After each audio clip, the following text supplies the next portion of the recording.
What's up guys, Amanda here, and today I'm going to talk about my foundation and makeup routine for dry skin. So for me, I suffer from really bad dry skin, so this is for all of you out there that also suffer. So for me, it's all about the prep work.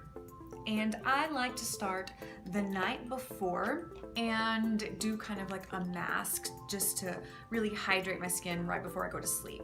So this one is Gold Gel Face Mask. It's for all skin types. 15 minutes, I put it on with a spatula, and it's a gel so it really like soaks into the skin.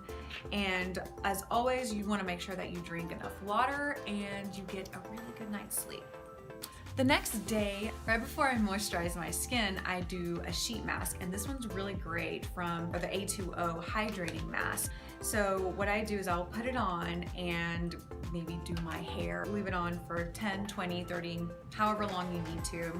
And it's so great for really hydrating. And after you take it off, you just pat it into your skin and then you moisturize, and that helps just lock in the moisture.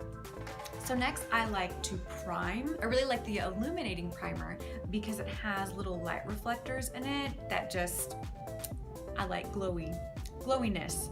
So it also has a silicone base to it, and so what that does is kind of create a barrier between your skin and the foundation to help keep it from caking up, kind of like in that patchy way that some foundation can do. So here I am using the Santee Flawless Perfect Finish Foundation. You can use a BB cream, that's great, but sometimes I like a little more than just a BB cream. So I wanted to try this one, and I do really like it. It still has a light finish, but it's a little more coverage. So, you know, you just kind of use that with a wet blender to push the product into your skin, because if you use a brush and you have dry skin, you could lift up flakes and, you know, it gets really patchy. You don't want that. So here I'm using a blender, and then I just kind of conceal as normal and blend all that together.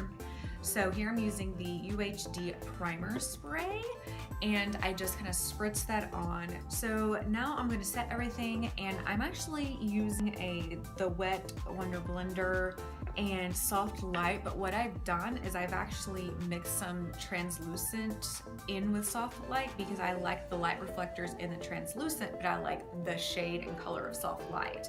So I actually mix those together. A lot of times I don't even use powder, but if you have to, then, you know, there's that.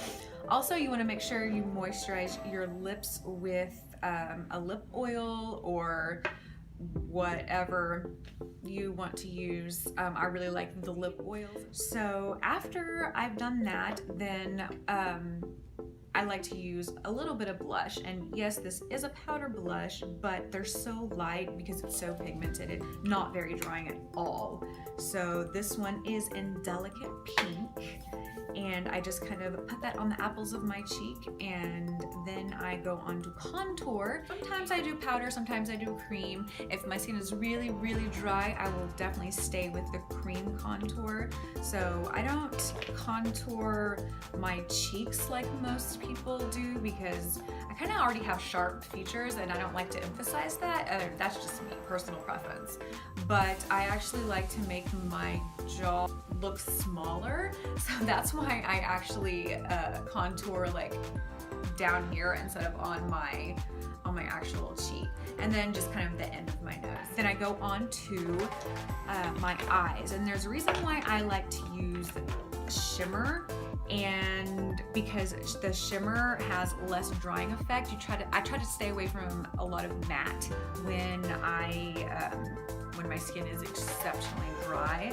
So the first color I'm using is Smitten, and if I do use a matte, it's usually only into the crease or a transition. So here I'm going to use Vintage just in the crease, and then just on the lid I'm using Lucid. It's a really beautiful duochrome kind of purpley silver look, and I'm just going to use my finger to press that onto the lid, and For the brow bone, I'm using Polished. So I use that on the brow bone underneath the eyes to create what I like to call eye smiles, because it makes your eyes kind of like, I don't know, I feel like it gives kind of like a younger appearance. And then on the inside of my eyes. So that is what I'm doing with that. And then I'm just gonna go on with mascara or prime mascara as normal. So you tend to go with gloss because my lips do start to peel. So here's one of my favorites. It is the Diamond Lip Gloss in Glam.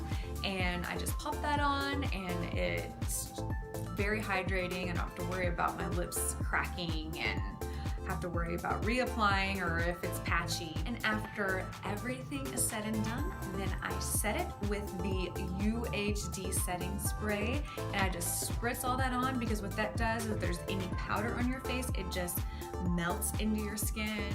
So I hope that's helped some of you with dry skin. I know I've suffered from it for a long time, and this is just what works for me. So I'm grateful that Shop Miss A has some really good things for that. So check them out, and I'll see you next time.